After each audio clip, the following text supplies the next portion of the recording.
విశాఖలో ఎలాంటి అనుమతులు లేకుండా నిర్వహిస్తున్న సృష్టి ఫర్టిలిటీ సెంటర్లో క్షుద్ర పూజలు చేసినట్లు ఆనవాళ్లు కనిపించాయి. నిర్మాణ దశలో ఉన్న ఓ భవనంలోని 5-6 అంతస్తులో సృష్టి ఫర్టిలిటీ సెంటర్ నిర్వహిస్తున్నారు. అదే భవనం మొదటి అంతస్తులో హోమం జరిగినట్లు ఆధారాలు కనిపించాయి. అయితే అక్కడ జరిగింది హోమం పూజలా లేక క్షుద్ర పూజలా అనేది తేలాల్సి ఉంది.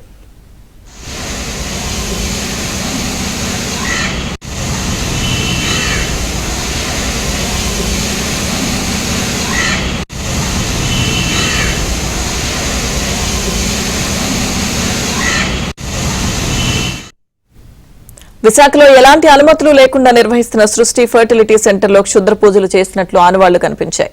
నిర్మాణ దశలో ఉన్న ఓ భవనంలోని 5-6 అంతస్తులో సృష్టి ఫర్టిలిటీ సెంటర్ నిర్వహిస్తున్నారు. అదే భవనం మొదటి అంతస్తులో హోమం జరిగినట్లు ఆధారాలు కనిపించాయి. అయితే అక్కడ జరిగింది హోమం పూజలా లేక క్షుద్ర పూజలా అనేది తేలాల్సి ఉంది. పూర్తి అప్డేట్స్ మా ప్రతినిధి సతీష్ అడిగి తెలుసుకుందాం.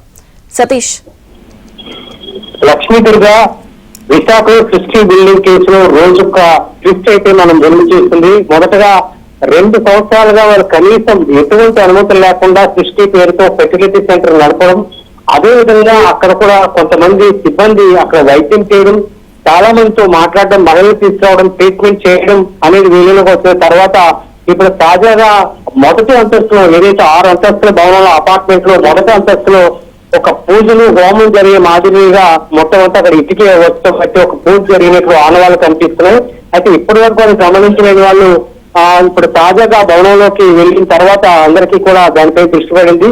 అయితే ఇది సృష్టి సంబంధించిన సిబ్బంది మాత్రమే భవనంలోకి వెళ్ళి రావడం అనేది ఇప్పటి వరకు మనం చేసి, ఎందుకంటే మొత్తం 6 అంతస్తుల భవనంలో ఈ 2 ఏదైతే 5-6 అంతస్తులు తప్ప మిగిలిన అన్ని అంతస్తులు కూడా ఖాళీగానే ఉన్నాయి. ఎవరు కూడా ఇప్పటి వరకు చేరలేదు. ఎందుకంటే ఇది ప్రెజెంట్ కన్స్ట్రక్షన్ స్టేజ్ లో ఉంది, నిర్మాణ దశలోనే ఉంది కాబట్టి ఎవరు కూడా అక్కడ చేరలేదు.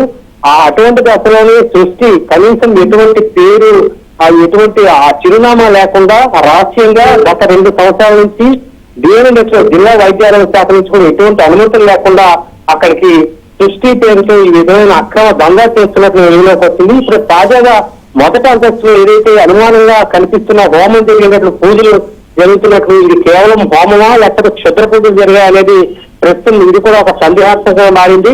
అక్కడ ఉన్న వాచ్మెన్ కూడా మనం అడగడం జరిగింది, బాబు మేము ఇటీవల కేవలం 4 రోజుల క్రితమే ఇక్కడ రాయలేదు, ఇక్కడ పరిస్థితి ఏంటి, ఏం జరిగింది అనేది తెలియదు. ఇప్పుడు అందరూ వస్తున్నారు, వెళ్తున్నారు, పోలీసులు వైద్య సిబ్బంది వస్తారు తప్ప తమకేమీ సమాచారం ఇవ్వట్లేదు. కేవలం ఇక్కడ కొంతమంది సిబ్బంది వచ్చేవారు చేసేవారు తప్ప మాకేమీ తెలియదు అన్నట్లుగా వాళ్ళు చెప్తున్నారు. కానీ అక్కడ పూజలు ఆ ప్రాంతాన్ని దృశ్యాన్ని చూస్తే మాత్రం అక్కడ పూజలు జరిగింటే మాత్రం పక్కగా ఆనవాళ్ళు అయితే కనిపించాయి. అది ఎటువంటి పూజలు తెలియదు. ఒకవేళ హోమం జరిగిందా లేదా క్షుద్ర పూజలు జరిగాయి అనేది పోలీసులు ఓటేం దర్యాప్తు చేయాలి. అదేవిధంగా సిబ్బంది ఇక్కడ ఏం చేసేవారని ఆయన ప్రశ్నిస్తే మరింత సమాచారం బయటకు వచ్చే అవకాశం కనిపిస్తుంది. Lakshmi Durga. Okay Satish, thank you.